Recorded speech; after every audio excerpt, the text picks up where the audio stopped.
Perfecto, muchísimas gracias al Laboratorio Vago, que son uno de los auspiciantes de nuestro congreso. Bueno, vamos a iniciar con esta segunda charla. La segunda charla de esta noche es el Simposio de Diabetes y Enfermedad Cardiovascular. Y para mí es muy grato presentar a un colega hace muchísimos años atrás, el doctor Daniel Torres Espinosa, que es un médico forense, un médico de Santa Rosa, que se encuentra viviendo en Argentina, en Buenos Aires específicamente, ya muchos años, y que para mí pues es muy grato presentarlo en esta noche. El doctor Daniel Torres es especialista en cardiología de la Universidad Abierta Interamericana. Es especialista en medicina interna de la Asociación Médica Argentina, la Sociedad de Medicina Interna de Buenos Aires.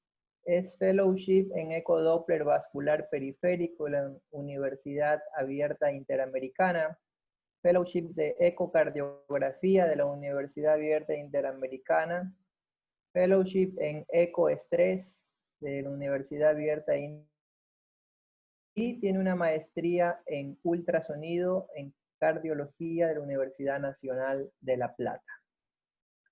El doctor Daniel Torres nos va a compartir en esta noche el tema antiagregantes plaquetarios y estatinas en el paciente diabético, ¿cuándo se debe prescribir? Un tema bastante importante, así que bienvenido, doctor Daniel, un gusto que nos acompañe en esta noche. Hola Fabricio, buenas noches con todos, un placer poder estar compartiendo con ustedes este magno evento.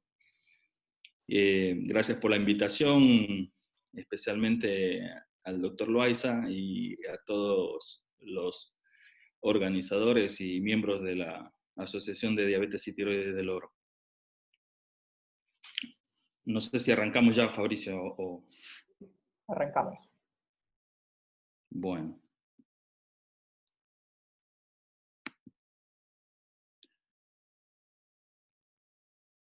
¿Sale la pantalla? No.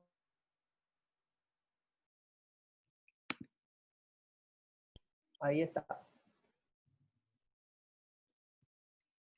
Muy bien. Bueno, yo quería, por cuestiones de que estamos acá en casa, apagar un cachito el video para poder compartir la charla. Para mí sería un poco más cómodo.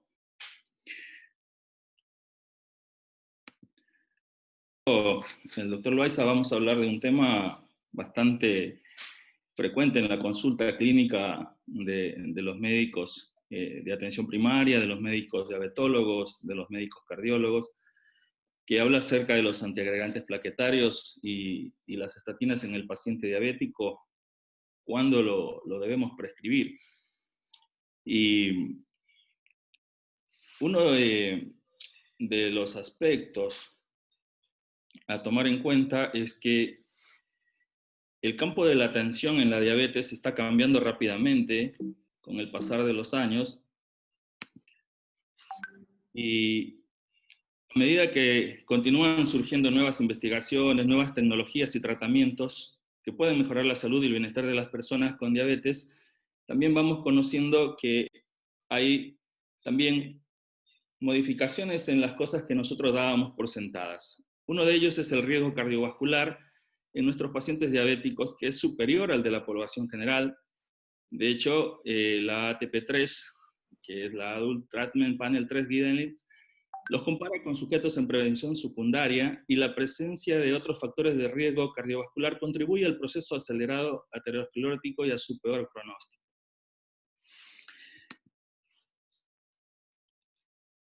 Ahora, hay varias intervenciones que han demostrado eficacia en la reducción de estos eventos cardiovasculares.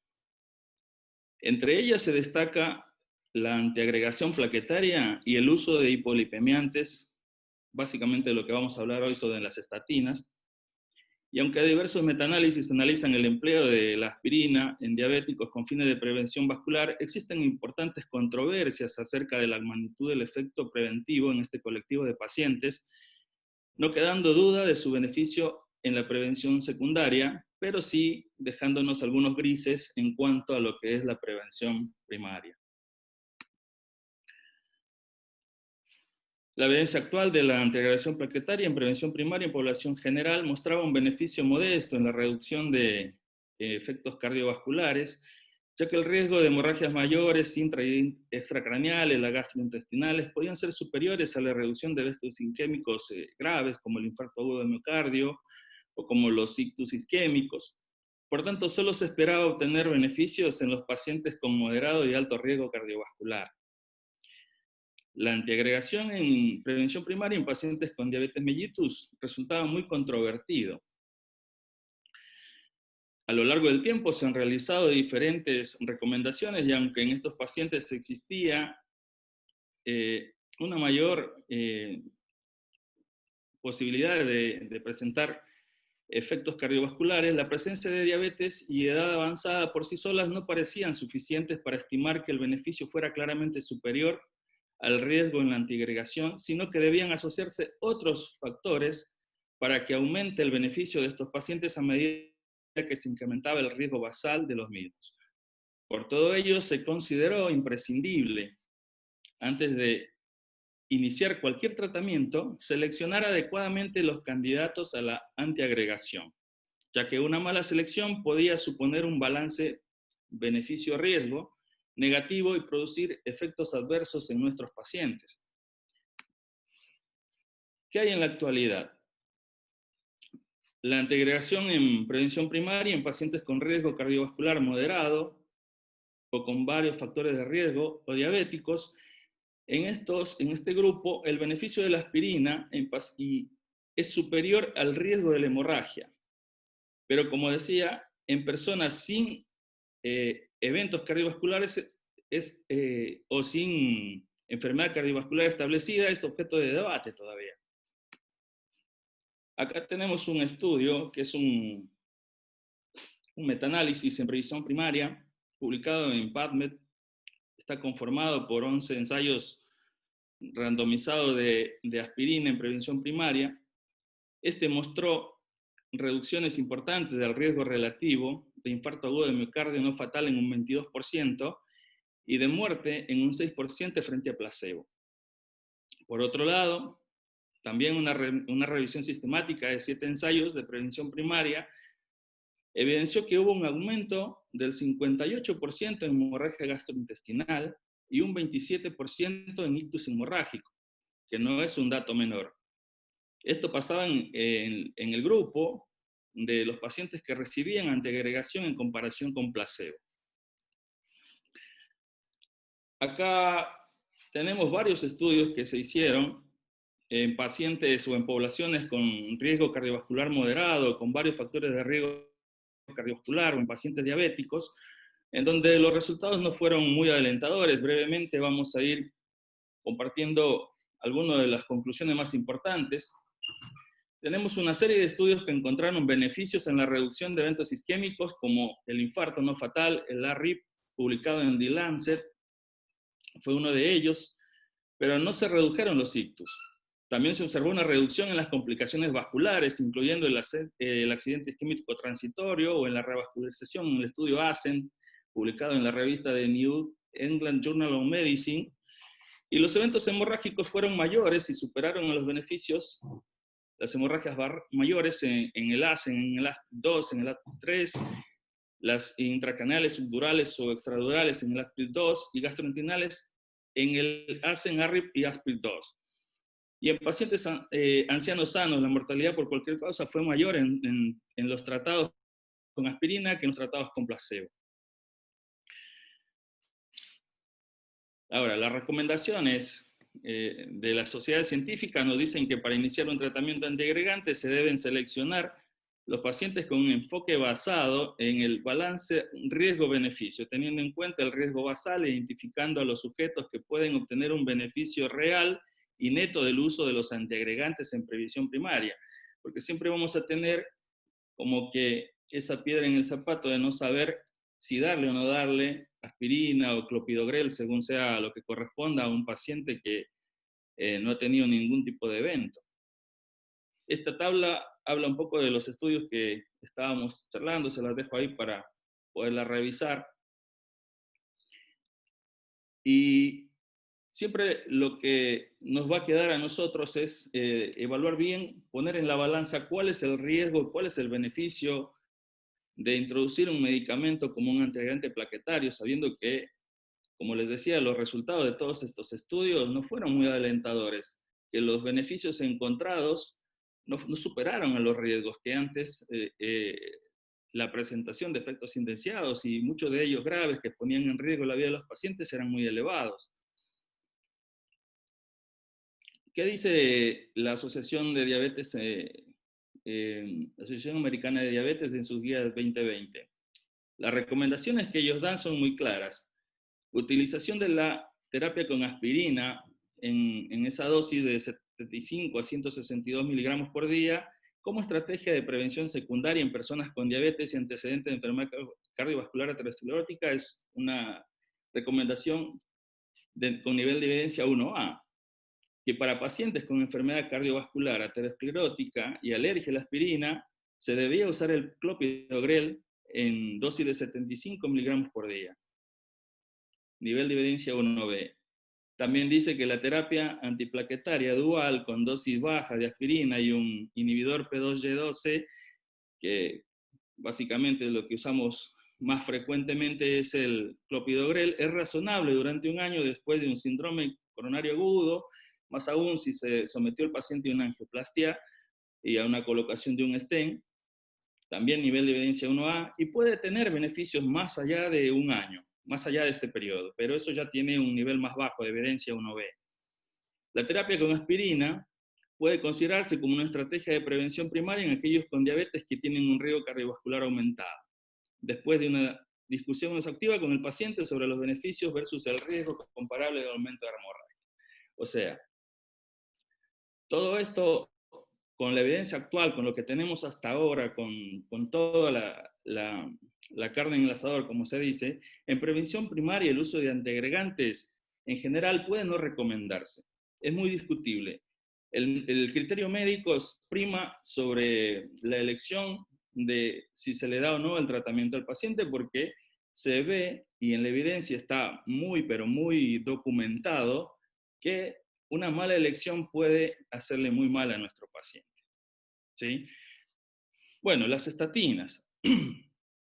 Este capítulo es muy apasionante, un poco extenso, por lo que trataremos de hacer un buen resumen de esta guía que estamos viendo acá en la pantalla. Es la guía 2019, una guía europea sobre el manejo de las dislipemias. Comenzaremos diciendo que el final de la teoría lipídica justamente es el final porque dejó de ser una teoría para convertirse en una realidad. Sabemos que no hay dudas de que cuanto más alto tenemos el colesterol LDL, cardiovasculares, y que cuanto más lo disminuimos, mejor le va a nuestros pacientes. De hecho, los niveles de LDL son elementos claves en la aparición de placas ateroscleróticas en nuestro árbol arterial. El LDL circulante es el que medimos siempre, ¿no? Cuando hacemos un análisis de rutina, es precisamente también este es el que forma aterosclerosis. Tenemos que recordar que por más que lo disminuyamos, su función sigue siendo las arterias. Siempre que esté presente va a tratar de enfermar el endotelio de las arterias, y esta guía un poco nos trae nuevos datos que sostienen que al menos con las terapias que existen podemos evitarlo. Bien. Ahora, actualmente intentar elevar los niveles del HDL, del colesterol, que nuestros pacientes le dicen el colesterol bueno, no disminuye el riesgo de enfermedad aterosclerótica. Por más alto que lo tengamos, por ahí nosotros le decimos al paciente que haga un poco más de actividad física, inclusive le damos tratamiento farmacológico pensando que teniendo un HDL más alto vamos a disminuir el riesgo de enfermedad cardiovascular. Estas guías hacen hincapié y tienen como propósito fundamental controlar los niveles de colesterol LDL y así disminuir los riesgos de eventos cardiovasculares. Esto es importante porque entre más bajo, como les decía, está el LDL, es mejor. De hecho, no se ha demostrado ningún efecto indeseable o desfavorable en la evidencia científica, y hasta existen algunos datos sobre la seguridad de esta medida, en donde se afirma que no hay riesgo de tener LDL por debajo de 55 miligramos por decilitro, que al contrario, al paciente le va mejor cuando hacemos esta medida. Acá tenemos una tabla de estratificación del riesgo cardiovascular, donde vemos que hay 4 niveles: está el bajo, el moderado, el alto y el muy alto. La vamos a ir desglosando a continuación. Y como un concepto que nos debe quedar, así como algo que no debemos nunca dejar de pasar por alto, tenemos que recordar que ningún paciente que tenga diabetes, ningún paciente diabético tiene un riesgo bajo. ¿Por qué? Porque la diabetes siempre es una enfermedad compleja, siempre tendrá riesgo moderado o alto, pero nunca va a tener un riesgo bajo, ¿sí? Estos objetivos son los mínimos recomendados que tenemos que alcanzar para hacer prevención de complicaciones cardiovasculares. Son mínimos, recordemos que cuanto más bajos sean, será mejor para el paciente, ¿sí? Estos que están acá. En el paciente de muy alto riesgo, el LDL tiene que estar por debajo de 55 miligramos, en el de alto riesgo, por debajo de 70. Con esto disminuimos un 50% de las posibilidades de eventos indeseables, y en el de moderado riesgo tiene que estar por debajo de 100, y en el de bajo riesgo por debajo de 116.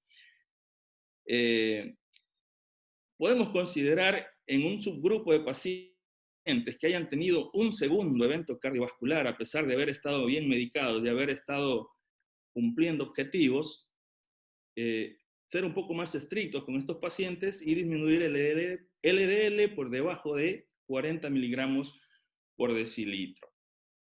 Ahora, en la estratificación del riesgo cardiovascular se abren campos como el de la imagen cardiovascular para intentar perfilar mejor el riesgo de los pacientes, especialmente en pacientes donde nosotros tenemos un riesgo bajo o un riesgo moderado. Generalmente son estos pacientes jóvenes que tienen algún antecedente familiar de diabetes, de hipertensión, ellos tienen una dislipemia, un poco sedentarios, pacientes que son muy frecuentes en la consulta diaria. En este tipo de pacientes que nos plantean siempre zonas grises en cuanto a nuestras acciones terapéuticas, lo que se propone actualmente es el uso de las imágenes cardiovasculares, el uso del Doppler vascular para estudiar placas ateroscleróticas en territorios de carótidas, en territorios de femorales, o la tomografía multi-slice para valorar la evaluación del score de calcio. Y con esto determinar si tenemos que ser más agresivos en las conductas con estos pacientes. También las guías incluyen unas poblaciones especiales, determinadas, por ejemplo, por la edad, mayores de 65 años, pacientes que son diabéticos, que tienen hipercolesterolemia familiar, hipertrigliceridemia, y que tienen algunas consideraciones específicas que pueden cambiar algunos detalles en las recomendaciones por cuestiones netamente de tiempo y porque no es nuestro tema. No podemos hablar de todas estas cosas ahora, pero es importante saber que los datos y las recomendaciones están incluidas en esta guía. Uno de los conceptos más importantes que hace referencia a la guía es el hecho de que a la hora de producir el beneficio en el riesgo cardiovascular del paciente, es importante tener en cuenta dos factores. Por un lado, el riesgo cardiovascular basal del paciente, y por otro lado, los niveles basales de colesterol LDL. Sí, estas dos cosas. Este último, los niveles de LDL, nos llevarán a usar una estrategia de control lipídico determinado que nos conducirá a una reducción total del colesterol. Al final, estos dos factores, el perfil lipídico del paciente basal y la reducción del colesterol LDL, serán los que determinarán la reducción absoluta de los riesgos cardiovasculares que tenga ese paciente. En esta tabla podemos ver las categorías de riesgo que habíamos visto en la tabla anterior. Recordemos que eran 4 los niveles de riesgo: el nivel muy alto, el nivel alto, el riesgo moderado y el bajo riesgo. Resumiendo un poco estas categorías de riesgo, vamos a ver que el hecho de presentar una enfermedad aterosclerótica documentada, ya por sí solo hace que nos situemos en un nivel de muy alto riesgo.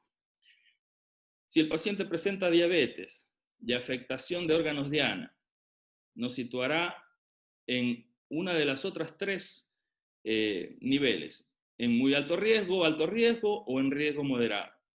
Si presenta hipercolesterolemia familiar o enfermedad renal crónica, también sitúa al paciente en categorías de muy alto y alto riesgo. Y los pacientes que no tienen ninguna de estas comorbilidades, la estratificación del riesgo se hará en función del score que obtengamos. Muy importante saber esto porque nos dará la pauta después para utilizar las estrategias adecuadas en cada uno de los casos.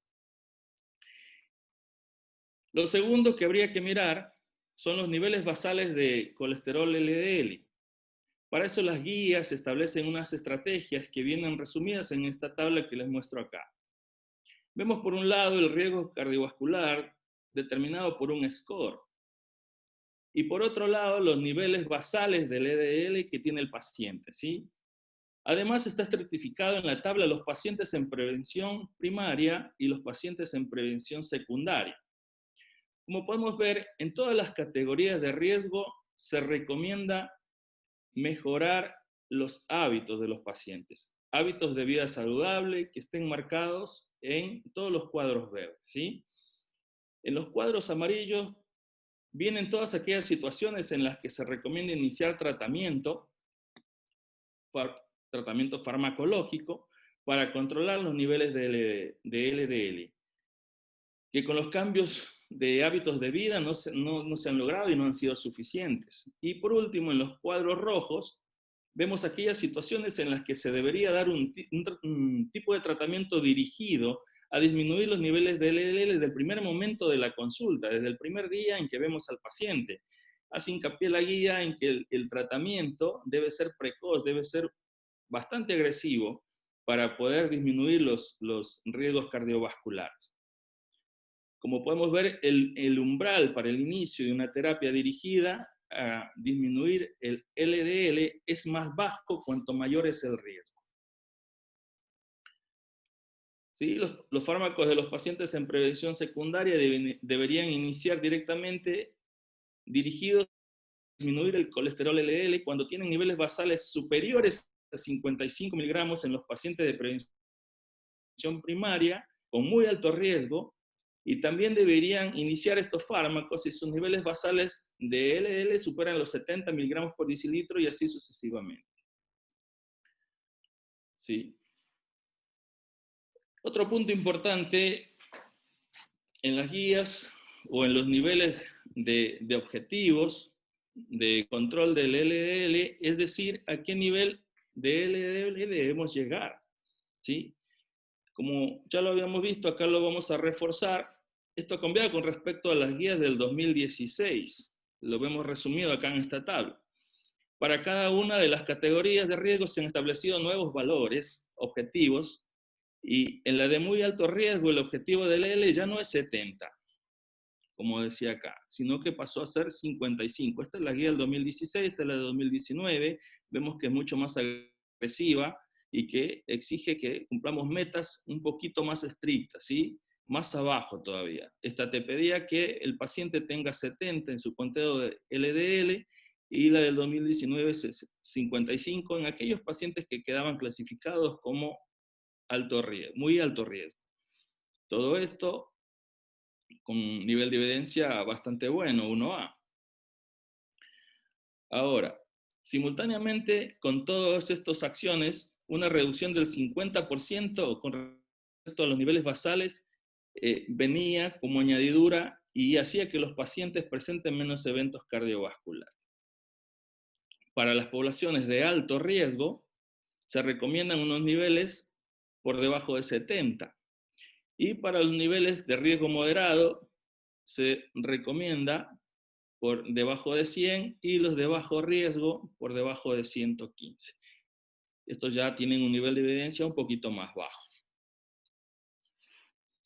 Acá tenemos un algoritmo que las guías también nos muestran cuál sería el algoritmo de actuación para disminuir el LDL desde el punto de vista farmacológico. El mismo está presentado en este esquema y una vez establecido la necesidad de iniciar fármacos, el primer fármaco o el fármaco de elección sería siempre las estatinas. Y de las estatinas, ¿cuál escogemos? En primera instancia, las que tienen más alta potencia y a la dosis más alta tolerada por el paciente y recomendada. Eso sería como que lo mejor que le podemos ofrecer. Una estatina de alta potencia a la dosis más alta recomendada y tolerada por el paciente. Esto tiene un nivel de evidencia 1A. Generalmente las estatinas de más alta potencia es la rosuvastatina. Debería después de esto hacerse una reevaluación después de 4 a 6 semanas y decidir si el paciente va a recibir una nueva terapia o no, porque por ahí cumplió los objetivos que recuerden los veíamos en las otras tablas. Y de ser necesario optimizar el tratamiento, tenemos que añadir otro fármaco, y el fármaco de elección en este segundo caso es el ezetimibe.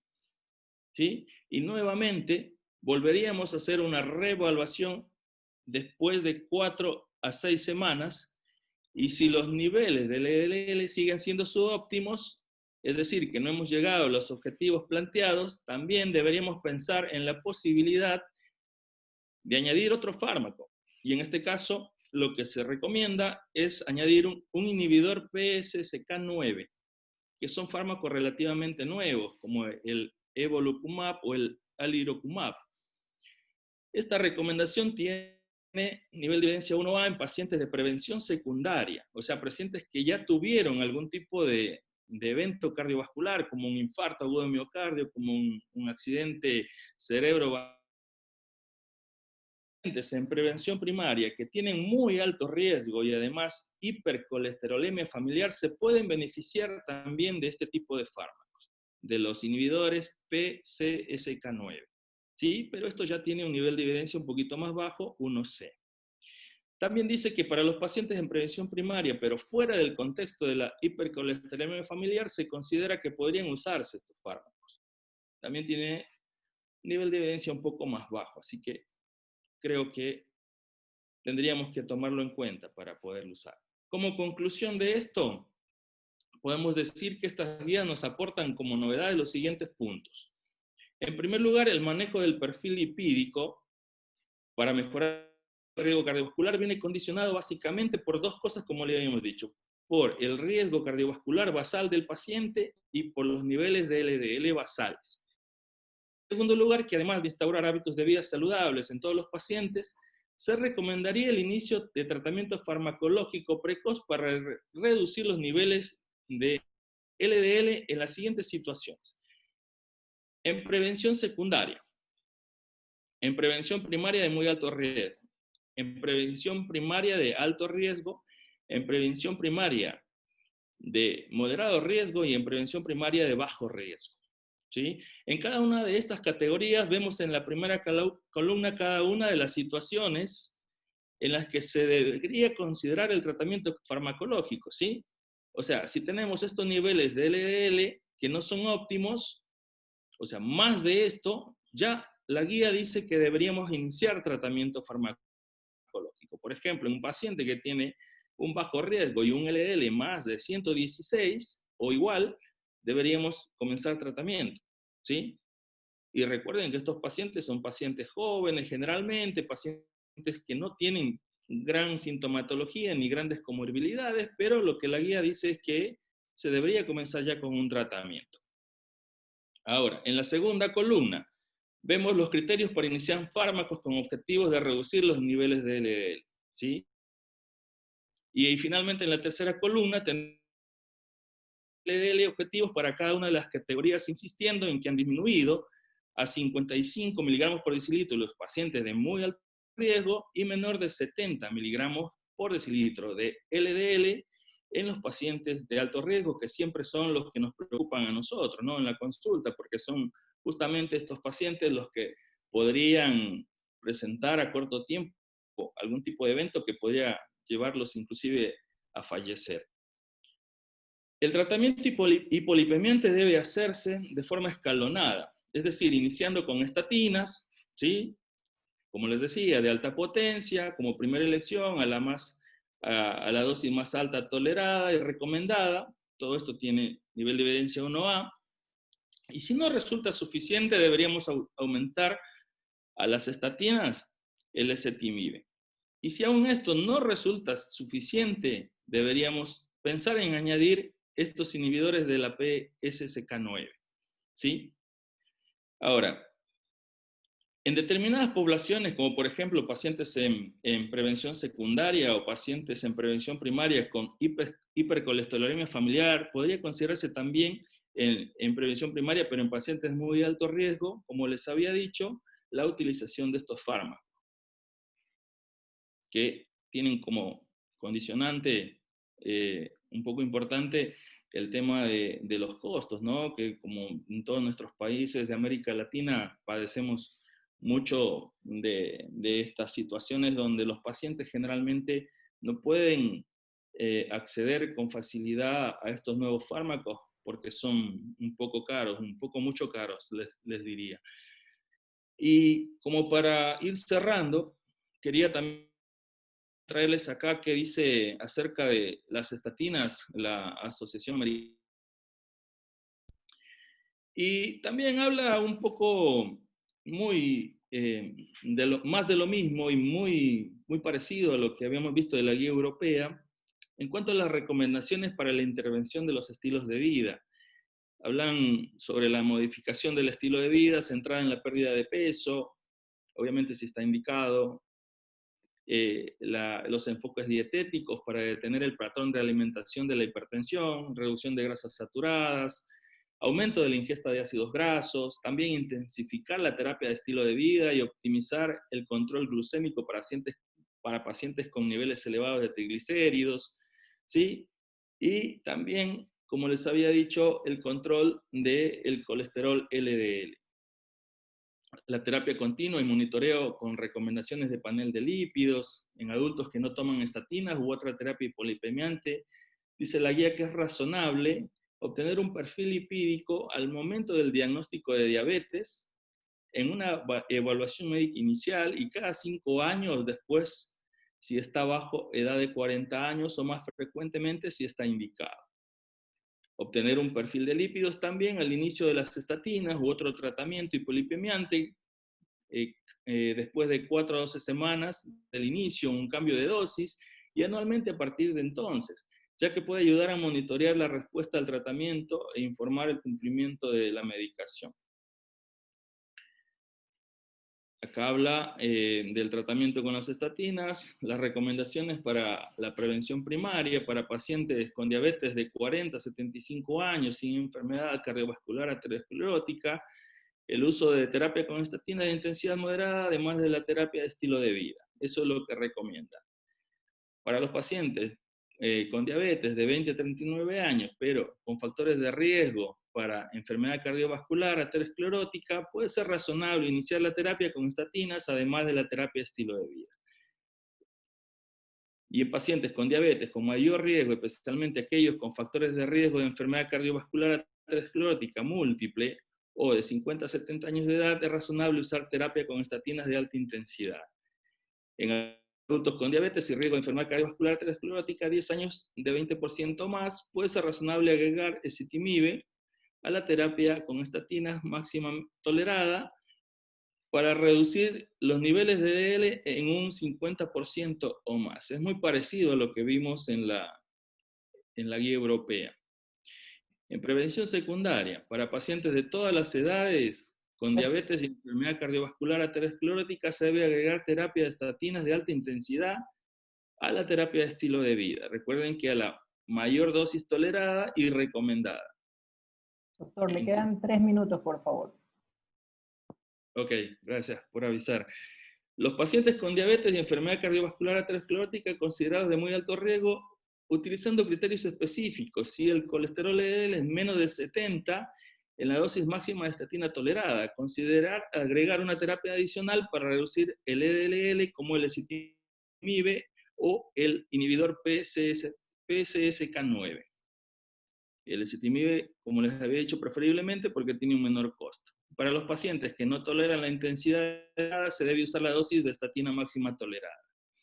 En adultos con diabetes mayores de 75 años ya en tratamiento con estatinas, es razonable continuar el tratamiento con estatinas.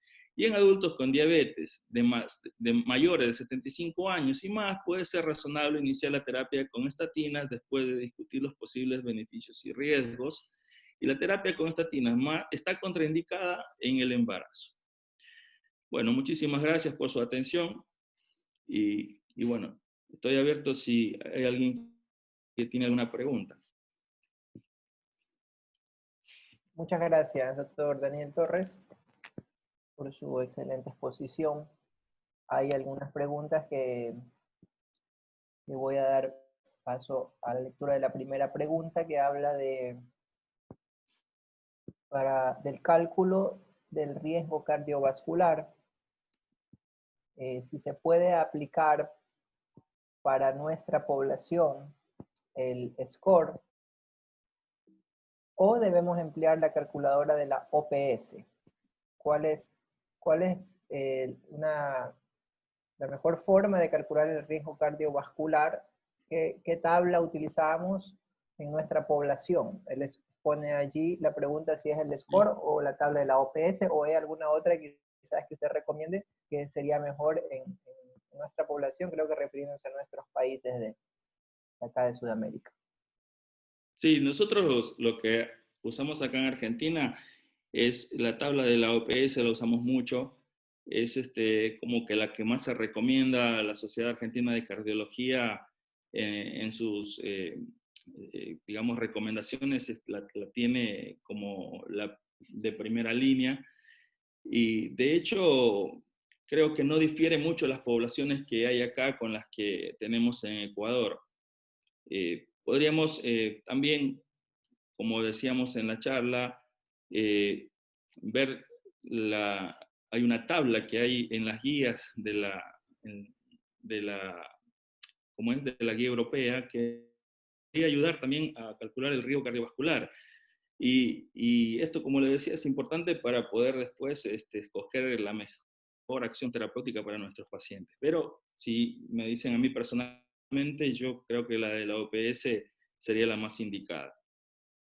Bien, muchas gracias. La siguiente pregunta acerca de cada cuánto tiempo podría realizarse exámenes sobre perfil lipídico en pacientes con un riesgo cardiovascular alto. Sí, lo que se recomienda, lo que la guía hace mucho hincapié, es que cuando nosotros ya detectamos que el paciente tiene un riesgo cardiovascular alto, inmediatamente en la consulta debemos obtener ya el primer control lipídico, el perfil lipídico. Y cuando comenzamos con el tratamiento, porque ese paciente hay que comenzar a tratarlo, después de 4 a 12 semanas, eso del médico que esté tratando al paciente, pero lo que se recomienda es este lapso de tiempo, hay que volver a obtener un perfil lipídico después de más o menos entre 1 y 3 meses, ¿sí? Si los objetivos terapéuticos no fueron alcanzados, se recomienda volverlo a hacer dentro de este lapso hasta que podamos conseguir los niveles, los objetivos planteados en este nivel. Por ejemplo, en el nivel de alto riesgo sería un LDL menor de 55 miligramos por decilitro. Si no llegara a cumplir su objetivo en el tiempo pautado, deberíamos volver a tomar un nuevo control, obviamente volviendo a tomar una nueva medida, considerando aumentar la dosis o cambiar al fármaco que seguía en la escalada terapéutica, pero siempre tomando en cuenta que son entre 4 a 12 semanas y después de haber dado al paciente se puede extender entre 6 meses y un año. Bien, muchísimas gracias. Hay otra pregunta. Dice, para pacientes con bajo riesgo cardiovascular, ¿en cuánto tiempo, si ya los valores de laboratorio están normales, cuánto tiempo se debe ya dejar de prescribir, dejar de darle al paciente la terapia con estatinas? Esto es una pregunta bastante interesante y a la vez difícil porque nosotros recordemos también que los objetivos en los pacientes con bajo riesgo son un LDL menor de 115 o 116 miligramos por decilitro. Entonces, a veces el paciente consigue, porque generalmente son pacientes jóvenes, pacientes que pueden hacer actividad física un poco más agresiva que un paciente mayor, consiguen lograr llegar a ese objetivo, y uno siempre trata de, nosotros acá, como les decía, utilizar a veces las imágenes para ver si ese paciente ya no tiene algún tipo de daño endotelial. Vemos las carótidas, vemos las femorales, si hay posibilidad de hacer un score de calcio con una tomografía, aunque a veces no es necesario, con una ecografía o un Doppler vascular lo podemos hacer. Y generalmente si el paciente no tiene ningún tipo de evidencia con estos estudios de daño endotelial, nosotros, una vez alcanzado el objetivo, retiramos el tratamiento. Obviamente que si encontramos algo, lo seguimos perpetuando. Muchas gracias, doctor. Hay otra pregunta. Si existe alguna interacción que signifique un riesgo importante para el paciente entre interacción medicamentosa entre antidiabéticos orales e hipolipemiantes.